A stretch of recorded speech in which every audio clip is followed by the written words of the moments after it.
So our theme for the Mosaic Conference is the future of. And we're going to be looking at different aspects of the future as we not only travel into the future, but create it as we go.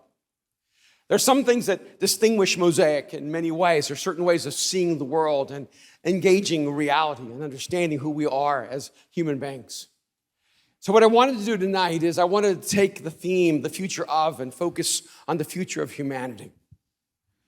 Because if there's one thing we need right now, more than perhaps we've ever needed it before, was a future filled with hope and promise. A future that elevates who we are and inspires us to once again become who God created us to be. I think for me, this question has been so central throughout my entire life.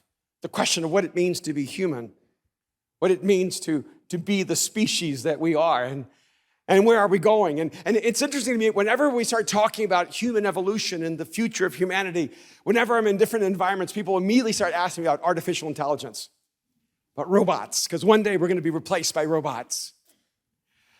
And one of the great concerns, in fact, I was at one of the conferences at TED, and the seminar, that session was called Our Robotic Overlords. That's kind of ominous, isn't it? And that entire session was focused on artificial intelligence and the realization that we're developing such advanced algorithms that computers now seem to be able to outsmart humans. And we're not far away from the day where it will at least appear that artificial intelligence has an equivalent to human consciousness. And so the question has been, well, when do robots become humans? But I think that's actually the wrong question. The question isn't when do robots become humans, but how can we humans regain our humanity? Well, one of the overwhelming concerns from the scientific community was that as they keep developing algorithms that make artificial intelligence more complex and more extraordinary, they can't seem to find an algorithm that will keep robots from killing us. That is a problem. We can't seem to find an algorithm that will keep robots from functioning in what would be described in some unusual way as acting as if they're evil. In other words, turning on us. And one of the dilemmas in this is that since we're creating the robots, it's impossible to create an algorithm for robots that we have not been able to create for ourselves. We can't even figure out how not to kill each other. We cannot figure out how to live together. We cannot yet figure out how to be most beautifully and wonderfully human. How in the world do we think we can actually put inside of artificial intelligence what we can't seem to find within our own intelligence? So I want to talk to us about the future of us, the future of humanity. It's always fascinating to me when the scriptures unwrap an image that doesn't actually match what we think should happen.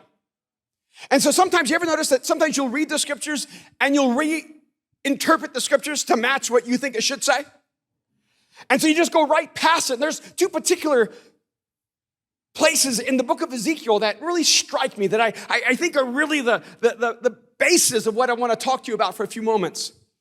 In Ezekiel chapter 11, verse 19, God is speaking through Ezekiel, and he says, I will give them an undivided heart and put a new spirit in them. And I will remove from them their heart of stone and give them a heart of flesh.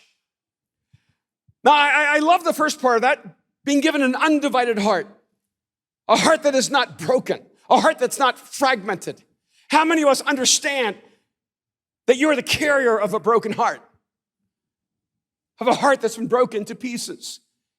So here the promise is, I'm going to give them a whole heart, and I'm going to put a new spirit in them. But what's confusing to me is the imagery, and I will remove from them their heart of stone and give them a heart of flesh.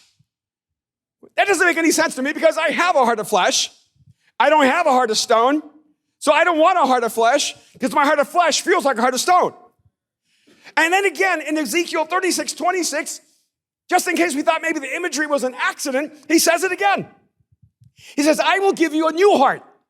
I'm excited about that. Anybody have a sense that humanity needs a new heart? That maybe even you and I need a new heart? He says, I will give you a new heart and put a new spirit in you.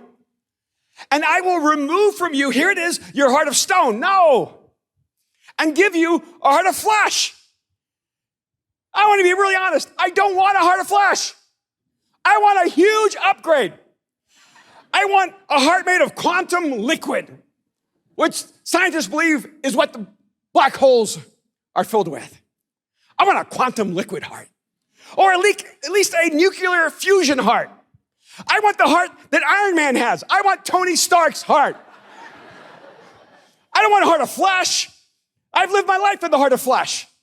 See, part of the problem sometimes is that we want God to upgrade us, but we don't realize that the upgrade is actually a reversal of the downgrade. See, when it says that he takes away our heart of stone and gives us a heart of flesh, it doesn't sound that exciting because we all think we have a heart of flesh. Because the heart of flesh is a description of a human heart. I don't want a human heart. I want a superhuman heart. I want a divine heart. I want a cosmic heart. I want some other kind of heart. I just don't want the kind of heart that I have. Because humanity is something different than what it has. If you look at the human situation, it seems like every morning we wake up and one more person has gotten up and killed people randomly, senselessly. Every day we hear another story of someone walking into some place where people in just the activity of everyday life find themselves a victim of violence. Why in the world would we want that kind of heart again? I think a part of our dilemma is that when we keep looking for a new humanity, we keep hoping we're going to evolve to something that is superhuman or beyond human.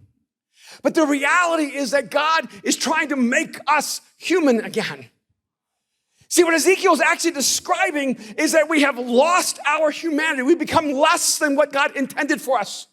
That his intention for us has been lost, and God is working a reversal of the downgrade, which feels like an upgrade.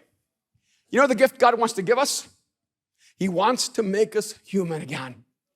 The future of humanity is to become human once more. I remember years ago, there was a young filmmaker in Los Angeles, and he brought me this short film he had made. And he asked me to evaluate it. It's always hard when people do that after they finish the film. And the story was of an angel who had fallen from grace and became human. And the story of that angel, now that they were human, trying to work out their new humanity. I said, the problem with your film is that it's completely wrong. It goes completely counter to everything God says about humanity. So what are you talking about? He said, being human is not a punishment. It's actually a gift. Angels don't downgrade to become human. We are created in the image and likeness of God. You are the upgrade.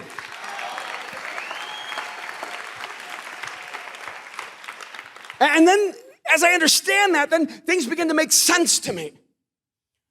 Because have you ever noticed that we're the only species that doesn't know how to be the species? That's called therapy. The only reason you're in therapy is because you're a human that doesn't know how to be human. And in my mind, there are other species that should be in therapy, like platypuses. What are they? Reptiles, mammals, or cobras? Like every time someone gets close to me, I bite them. I poison every relationship. I mean, cobras should be in therapy. Zebras should be in therapy. Am I white? Am I black? Am I white? Am I black? What am I? But there's no other species on this planet that's in therapy, but humans are. You know why? Because everything God creates has intention. But we're the only species on the planet that can live without our intention. See, everything in the universe has intention. The entire universe in its complexity, ever expanding, has an intention it fulfills. The solar system has intention. The sun has intention. Every planet in this solar system has intention. And what's amazing is everything in this planet has intention. And as we understand the environment more and more, we realize that there's no species that's incidental. That everything is interconnected and everything matters. Somehow everything in creation has intention. And so everything that God creates does naturally what it's supposed to do. Silkworms just keep creating silk. Isn't that amazing? There are worms that create silk. I find it to be amazing. And a silkworm can never get up one day and say, I'm kind of done with silk. It's so last year. I'm going polyester. I mean, there's no way a silkworm can ever leave its intention. Honeybees are always going to make honey. There's no day a bee can get up and say, I don't want to do honey. I want to do peanut butter. I'm going to come at it from a different angle. There's nothing else in creation that can actually change its intention. But humans have this unique capacity to live beneath their intention. Even when people do not believe in God, they have a sense of that intention. Our language betrays us. I remember a few years ago, I did this conference for the National Home Builders Association. And the theme at the National Home Builders Association was rethinking the nature of community. I said, well, that's fascinating to me. Because if community is an act of nature, we don't need to rethink it. We'll just do it naturally. There are no global conventions on rethinking the colony as an ant. There are no bees that get together and say, rethinking the hive. Is it ergonomic? There are no termites coming together saying, enough is enough. But humans come together to rethink the nature of community because we don't even know how to do community naturally. And so we live in cities where millions and millions of people are pressed together and everyone is desperately alone. How is it possible that we have planned communities and people live in planned communities and don't know anyone in their communities? And so we use the language, but we don't have the reality because somehow we've disconnected to the nature of it. One time, Kim and I were traveling to the Midwest, somewhere in the middle of the country where there's no ocean. And it was a long drive, it was really quiet, and I broke the silence, and I shouldn't have broke the silence, but I did. And I said, look at all of this undeveloped land. Because there's just miles and miles and miles and miles of trees. I said, look at all this undeveloped land. And Kim responded in a way I knew she was unhappy. She goes, this is not undeveloped land. Those are trees. Those are trees. God created trees, Erwin.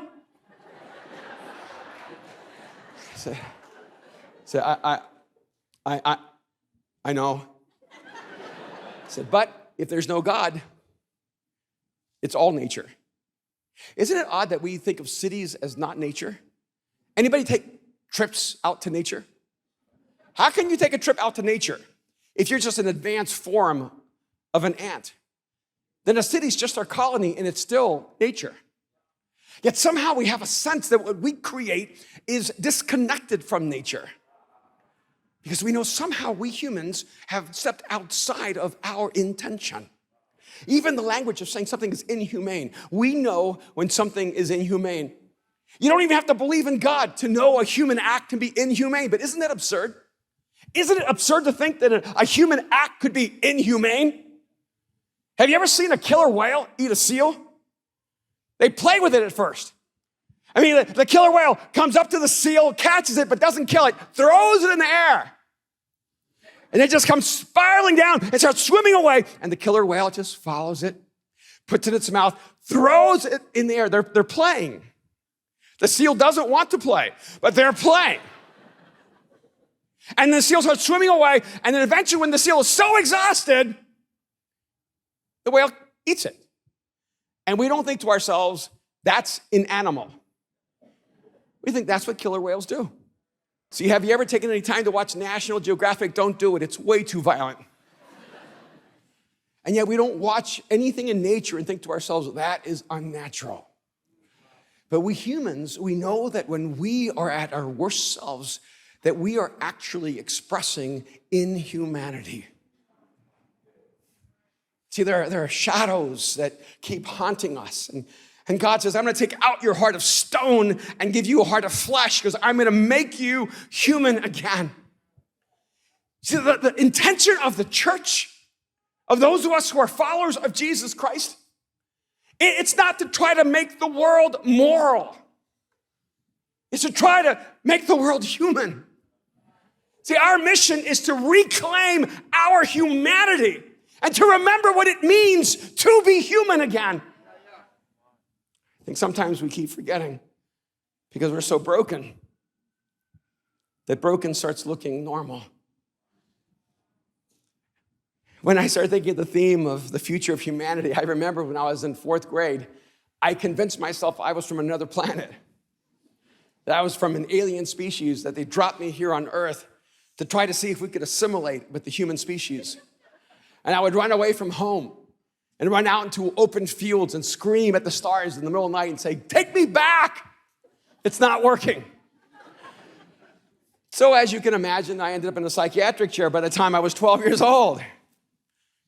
How does a 12-year-old kid end up in a psychiatric chair? How does a 12-year-old kid end up having year after year after year of nightmares? How does a 12-year-old kid feel so desperate he can't get out of bed in the morning and can't go to sleep at night? How does a 12-year-old kid feel like he's suffocating to death and can't find a reason to live? How does a 12-year-old kid end up in a psychiatric chair trying to figure out what it means to be human? Hoping against hope that the only explanation for his life is that some alien species dropped him in on a bad experiment. It's because we don't know how to be us, because we're broken. We can't explain the brokenness, but we just sense it, we feel it. It haunts us and it torments us and it keeps defining us. And if we're not careful, all of human history will be written out of our hearts of stone and not our hearts of flesh. See, the human heart was never intended to be a container for hate. The human heart was never intended to be a container for violence. The human heart was never intended to be a container for despair. The human heart was never intended to be a container for fear. The human heart was never intended to be a container for bitterness or jealousy or envy or arrogance, but the very things that we've allowed to pour into the very essence of our souls have broken us and shattered us from the inside out. And so the scriptures tell us, no, this is what I'm going to do for you. This is the gift that God's going to give us. He's going to take away our hearts of stone, because eventually, have you noticed that if you allow your heart to be absorbed by all the wrong things, your heart becomes harder and harder and harder. It's almost as if your heart stops beating. You lose your sense of compassion and empathy. If you're not careful, eventually you lose touch with what it means to love. You lose the ability to laugh and celebrate and enjoy life.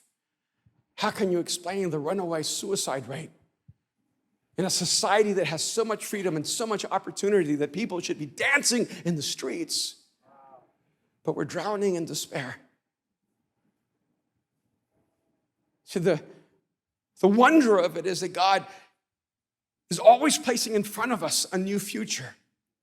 But that future isn't ethereal. It's not just out there somewhere. That new future is in here somewhere. Because the design of human beings is so extraordinary. We've talked about this, that what makes humans so unique, different than every other species, is in the ways that ants create colonies and bees create hives, humans create futures. And humans are designed to create. And one of the great mistakes we've made is we thought that our mantra was, I think, therefore I am.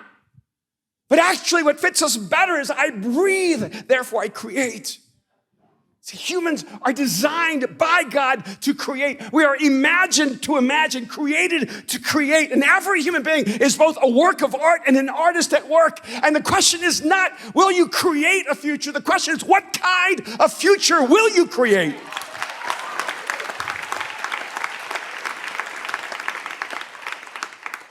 Just a few weeks ago, I was in Quito, Ecuador, and I met these two brothers who were both neuroscientists. I didn't know it ran in the family.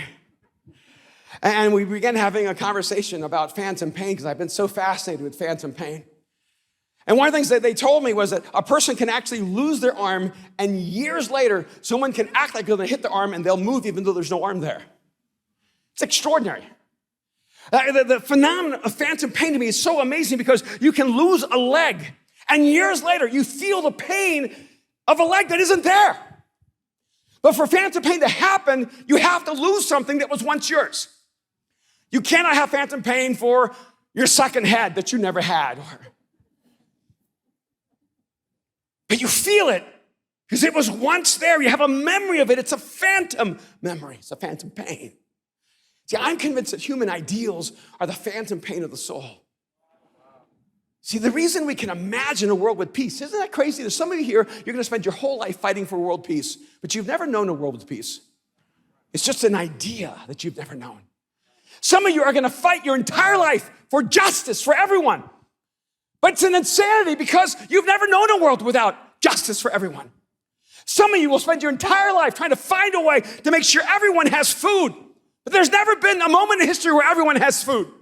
Some of you will live your entire life making sure that every child has a family, but that's never been true in human history.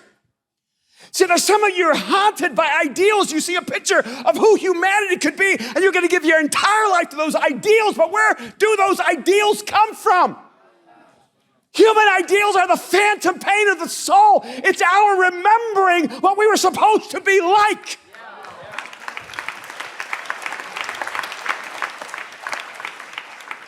I think a lot of people are arguing about who God is and what God's like. I think maybe the most important conversation we can have is who are we and what are we supposed to be like? What does it mean to be created in the image and likeness of God? What does it mean to be human? There's a verse that I've gone back to so much because it has just astonished me. In Hebrews 11, verse 6, it says, and without faith, it is impossible to please God. You ever read the scriptures and you know it's supposed to be true, but it doesn't feel like it's true? But you just go, okay, it's true. I know it's true. I have to find a way to make my reality match what I'm reading. But when it says, by faith, it's the only mechanism, the only means which we can please God. Without faith, it is impossible to please God. I kind of step back and ask the question, why? Why is it impossible to please God without faith? Again, no other species needs faith to please God. It's kind of unfair. When we have a dog, she doesn't have faith. She doesn't have any ambition. She has no motivation. She doesn't even aspire to be a husky. She's just a lazy lab. You think she could get up one day and say, I'm going to be more. I'm going to be like a German Shepherd. I'm going to be a Doberman. Not our dog. She sleeps and she eats. Kim, you think there's something wrong with her. All she does is sleep. Well, honey, that's what dogs do. They have no desire to create a better world. They're just dogs. But our dog does not need faith to please God. I mean, they're kangaroos live in the outback. They don't need faith. They just hop around and enjoy life. There is no species on this planet that is required to have faith to please God. So why should we? Like, God, why are you creating this unfair measure? Because it's so hard to live by faith. If you cannot please God without faith, what it tells us is something. What it tells us is that faith is not some magical formula that allows you to be superhuman. Faith is not some superstitious framework of reality that causes you to deny what's real and act as if what isn't true is true. Faith, the reason it is so powerful, the reason it is impossible to please God without faith is because faith restores our humanity. See, it is impossible to please God without faith because without faith, we live a subhuman life. See, when we live without faith, we actually start living like every other species on this planet. So that's why when you look back up in Hebrews 1, it says, now faith is confidence in what we hope for and assurance in what we do not see. When I read that, I go, no, I don't have confidence in what I hope for. I have confidence in what I have. How about you? It's easier to have confidence in what we have than what we hope for. And so what it means is that when we have confidence in what we have, we're actually living a subhuman life. It's when faith shifts us and we begin having confidence in what we hope for that we begin living our lives as humans again. And the beautiful thing about hope is that hope cannot exist in the past because that's called regret. See, hope can only exist in the future.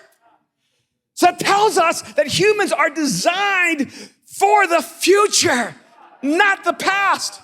Now explain to me why across the world the church is a relic of memories of the past rather than the epicenter of humanity's future.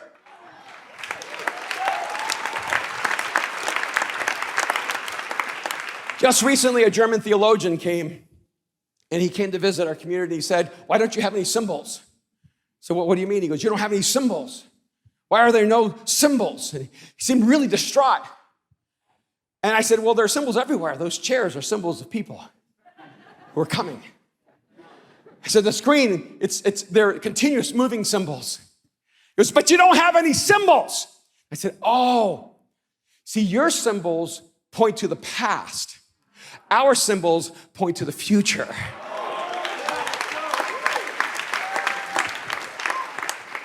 See, when you begin to live by faith, you begin to be human again, and you begin to lean into the future. It's so hard to convince people that Jesus creates a better future when the church keeps living in the past. We think that it's optional how our churches express themselves in the world. I think it is tragic and destructive for the church to hold on to the past rather than to grab hold of the future. We should be God's instruments in human history, creating the future that humanity desperately needs.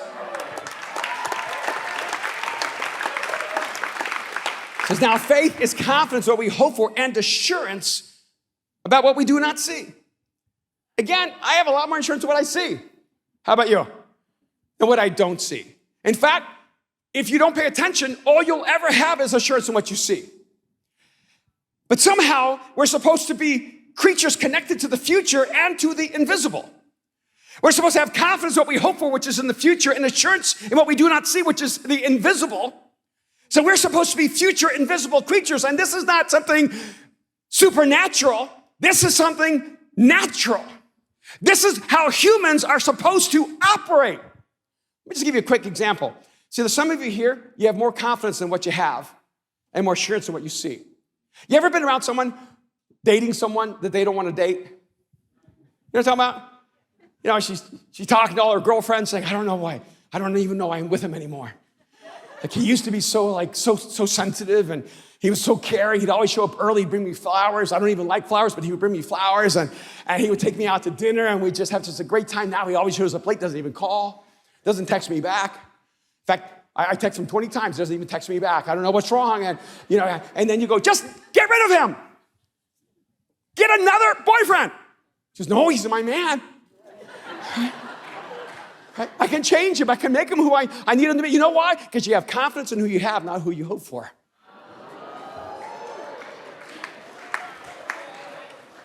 You ever been around someone who hates their job? And I'm around people all the time. I hate my boss. I hate the drive. I hate the building. I hate what I do. I hate Mondays. I love Fridays. You go, quit your job. I can't. I have responsibilities. I have a family. I have bills to pay. And it's because you have more confidence in the job you have than the job you hope for. See, there's some of you, you hate your life. Let's just be really upfront. You hate your life. Like, how did this happen to me? How did I get here? And here's the crazy thing. I meet people all the time who hate their lives. And then you tell them, let me tell you what Jesus does. He will take that life you hate and give you a life you can't even imagine. And then you go, I don't know, I don't think so. Because you would rather exist with a life you hate than take a risk and step into the life you hope for. The beautiful thing about being human is that we're future invisible creatures. And I think verse 3 is really important in Hebrews, where it says, by faith we understand that the universe was formed at God's command, so that what is seen was not made out of what was visible. I think this is interesting because science always tells us that everything comes out of something, but that original something came out of nothing. And I love science, but we always think that's hilarious. Everything comes out of something, and then that something came out of nothing. And then, like, Christians go, no, it's like this. Everything came out of something, and then that something came out of nothing. but God was there. So we're saying the same thing science is saying. They just don't know who was there, and we say God was there. I think most positions are so interesting because, like with science, I go, okay, we know that everything comes out of something, and that something came out of nothing. But how long was that nothing? And what happened in nothing's life? Where it finally decided I should do something. And how did nothing get something so right that it created everything the first time out? But you see, this idea isn't right either. See, the scriptures does not teach that everything came out of something and something came out of nothing, but God spoke into nothing. Listen to again what the scriptures say. It says, so what is seen was not made out of what was visible. See, the scriptures do not tell us that everything came out of nothing. It says that everything that is seen came out of that which is not seen. So it means that there was invisible material from which God created all the visible reality. So I started asking myself, what is that invisible material? Is it quantum liquid like in black holes? What is it? You know what it is? Everything in the scene came out of the dreams of God. That's the invisible material. See, there's a difference between something being nothing and something being invisible. Because in this room, there's oxygen and it's invisible, but it's something. And we know there's something in the room because we're breathing it in and we're alive. I remember when I wrote my first book, The Unstoppable Force, I had the subtitle, Becoming the People God Dreams of. And the publisher sent it back and said, we can't use this subtitle. I said, why? I said, because God does not dream. I said, what? I said, no, God doesn't dream. I said, I think he does. He goes, no, God doesn't dream. I said, well, I dream, and you dream, so you're saying we can do something God can't do.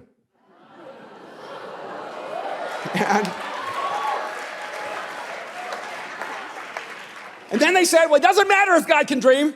It matters that Christians don't believe that God can dream. And I quickly discovered that they were right.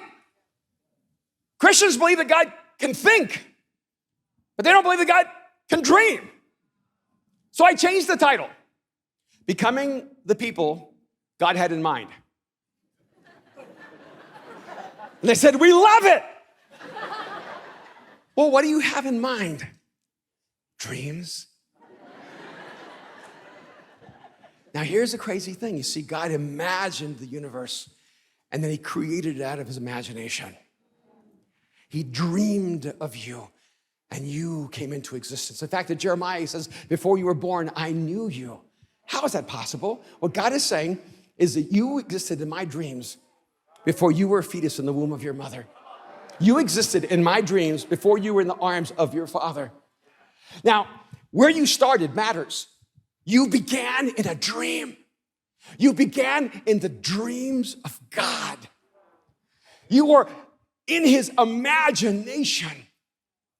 And if you started in the dreams of God, if when you took your first breath, you were the materialization of the dreams of God, shouldn't somewhere before you take your last breath, you live out the dreams that God has for your life.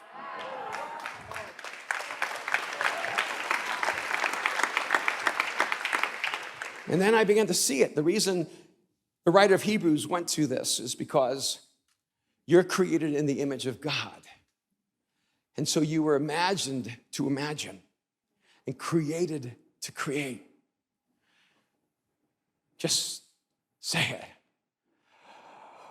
I breathe, therefore I create. It's because you're human. The future of humanity is a creative future. It's a future where we finally understand what it means to be human, that we're designed by God as creative beings, and it is not an accident that we have an imagination. It is not incidental that we can create. There is no other species on this planet that can actually translate their imagination into reality. This is uniquely human. It was not that long ago when a courageous individual named Martin Luther King Jr. talked about how he was trying to live out the dreams of our forefathers. And how he had a dream for his 4 daughters that one day they would be measured not by the color of their skin, but by the content of their character. And no matter what your political persuasion may be, I want you to realize something. See, the moment Barack Obama took that oath of office, he was actually stepping into the dreams of Martin Luther King Jr. Because all of us right now are living inside of someone else's imagination. There's a reality that exists right now because someone dreamed it up. There's someone who imagined it. There's someone who created it, and you're living inside of that imagination right now.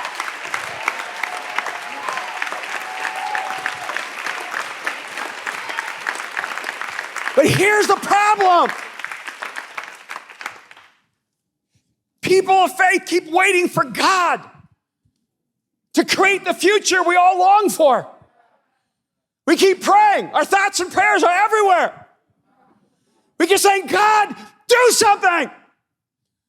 We keep being burdened and overwhelmed by the darkness and the brokenness of the world around us. And we keep saying, God, do something.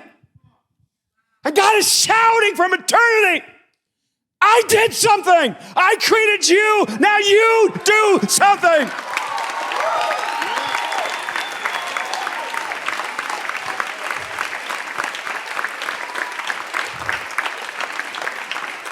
And my greatest hope is that even though the darkest of humans, they somehow strangely find the courage to try to make their dreams a reality. But the problem is that when they take their dreams and turn them into reality, they become our nightmares. Evil men do not wait for permission from God to create what they imagine, while good people keep sitting back, daydreaming, hoping God will turn their dreams into the future. So it's time for us to be the future of humanity. Because I know that a world created by hate cannot compare to a world created by love. I know that a world created by despair cannot compete with a world created by hope. I know that a world created by fear cannot stand against a world created by faith.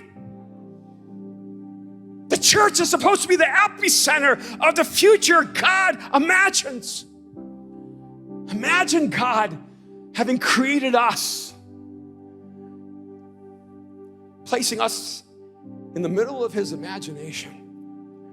You want to know what God's imagination looks like? What God's imagination looks like when it's left untouched? It looks like paradise. When God dreams, it's beautiful. When God dreams, it's true. When God dreams, it's good. And God has never stopped dreaming about you. He dreams about you even still. And whether you realize it or not, we are all living inside of the imagination of God as well. But we have to choose what future we will live in. I remember years ago, I was at Columbia University, and I didn't know I was going to a debate. I thought it was like a roundtable dialogue or something like that. And when I got there, I realized there was the senior scientist of the university, the head of the Department of Philosophy and Humanities, and me. And the subject was, what can be known? And I didn't even know the subject. And they probably told me I didn't notice. And the opening statements, the scientist read out a well-prepared statement of what can be known. What can be known is what empirically proven. I thought, that's good, that's right, because I love science. So he talked about empirical proof and evidence and scientific research, experimentation. This is what can be known, is what can be proven. I thought, yeah, I agree.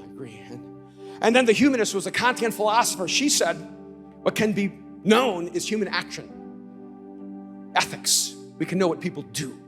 I thought, that's true too. I'm with you on that too. And I was really concerned. And it was my turn, and I said, well, one thing I can know is I should have been better prepared. And so, because they seem to be experts in knowing, but I'm an expert in what we're not supposed to know. They said, in fact, science really isn't about what can be known or what is known. Science is about what isn't known, because that's where science always has to go to remain science. And ethics, it's not really about what humans do and what we see. It's why we do it. It's the unseen motive behind our actions. And And so I started having this conversation about how knowing is so multi-layered. I know that 2 + 2 = 4, and I know there's orange, and there's red, and there's green, and I know that my wife, Kim, loves me, but I don't know them all the same. I know them in different layers. Maybe there's a layer where we can actually know God. And then sometimes we humans know things we're not supposed to know, right? Like one time I was traveling, I'd been gone for maybe a week or two, and I came home and I walked in, and Kim saw me, and I know she was probably so relieved to get some help, and she just said to me, the first thing, she goes, "Would you take out the garbage?" And I knew that was, "It's so good to see you, I love you."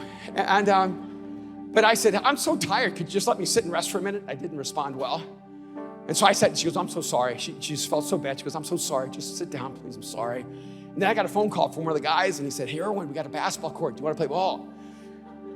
I said, let me talk to Kim. And I got up and I went over and I said, "Hey, honey, after I take out the garbage, I was like wondering if I could like go play ball with the guys." And she goes, "Oh no, I wouldn't dream of you going to play basketball. You're so tired. You just sit down and rest." And I said, no, it's like, I can't explain it. I'm like, I'm alive. I'm like re-energized. It's like a miracle. And I have enough energy to take out the garbage and go play basketball. And she goes, "Okay, let me get this straight. You've been gone for like 2 weeks.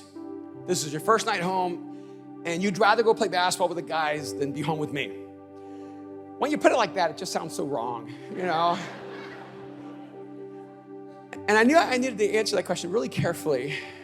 I said, "Do you know how important it is to have like guys in your life?" And she goes, no, go right ahead. She goes, "Go right ahead." I somehow knew that she didn't mean that. We're so nuanced as humans, and I think there's a layer where we know that there's something missing, that we know there's something broken, we know that there's something more. We have these ideals that call us to the highest level of nobility and heroism. We have this brokenness and this vacuum in our souls that just can't get filled. We just know there's a deeper conversation. We just don't know who we're having it with. And so after it was over, there was like one question for the scientist and one question for the humanist and like 500 questions for the guy who actually still believes in God. And I'll never forget this one question. He said, when you were a child, you had imaginary friends like Santa Claus and the Tooth Fairy and God. Why did you get rid of your other imaginary friends and keep God? Isn't that a great question? And one time, Kim and I were in Ireland, and we were traveling around the country, and I was real quiet for a few days, and was having the best time of our lives. Well, I was having the best time of my life. And suddenly Kim just interrupted and said, "I can't take this anymore." I thought, "What, babe? Are you traveling the world with me? What do you mean?" And she goes, "I can't take this anymore." I said, "What?" She goes, "You haven't said one word for 3 days. I need you to have a conversation. Is this the way it's going to be when the kids are gone?" I said, "Honey, that's the way it was before the kids were here. You and the kids have been talking for 20 years, and I've been listening." And she goes, "Well, I don't care. This has to change. You need to have a conversation." And I said, "But honey, I have been having conversations for the last 3 days with all my friends." And I said, "If you wanted to join us, all you had to do was ask." So I'm now at Columbia, and I'm going, "You clearly don't know me if you think I've given up my imaginary friends. They're the only friends I've had a whole life long, and I trust them. They know me. They've been good to me." I said, "But you're right. I did get rid of some of my imaginary friends like Santa Claus and Tooth Fairy, and God was an occasional visitor. But here's the crazy thing. Just because you have friends in your imagination doesn't mean there isn't a friend that created your imagination. Because if there is a God, then it makes perfect sense that we have imaginations. Because the human imagination is the only place that God could meet us. Because the imagination is the playground of God where he can pour into us his dreams and visions. He can help us see a future that no one has ever known. He can help us see a humanity that no one even believes in. He can help you see a you that you have not yet become. He can help you see a life you've never lived. God can whisper into your soul. Let me tell you, God is an artist. And if you allow him into your imagination and to paint into your soul, he will paint a picture of a new you and a new future and a new world. And it will either drive you mad or drive you to change the world. So let's be that new humanity. I'll never forget John that I met in Toronto, and he was an atheist, an engineer from China, and he said, "You're talking about hearing the voice of God." He goes, "What does God's voice sound like?" I said, "It's kind of hard because it sounds like my voice." And then sometimes it sounds like someone else's voice, and when he's mad, he sounds like my mom's voice. And he goes, no, what does God's voice sound like? I said, John, you're an atheist? He said, yes. I said, why would you come here? He goes, well, my friends invited me. I said, no, not here, but why'd you come to me? He goes, I just want to know what God's voice sounds like. But you're an atheist, right? He goes, yes. I said, it sounds like nothing because you're an atheist, so there's no God, so there's no voice.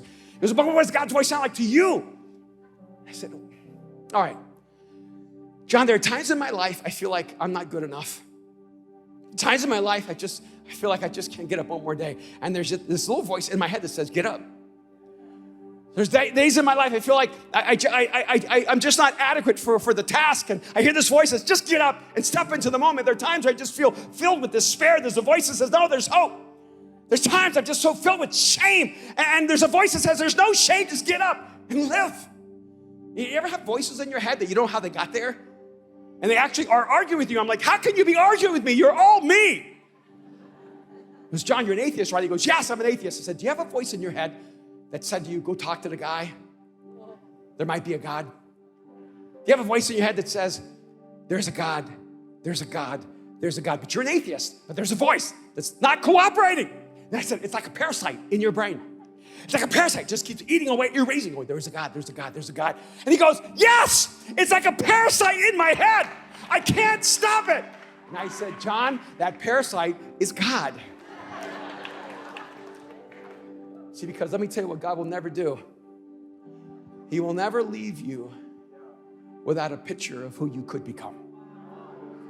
He will never leave you without a window into who humanity could become. God will just keep whispering and whispering and speaking and painting in the canvas of your soul a life he created you to live. And every time you have a voice inside you that tells you you're less, his voice is going to tell you, no, you're more.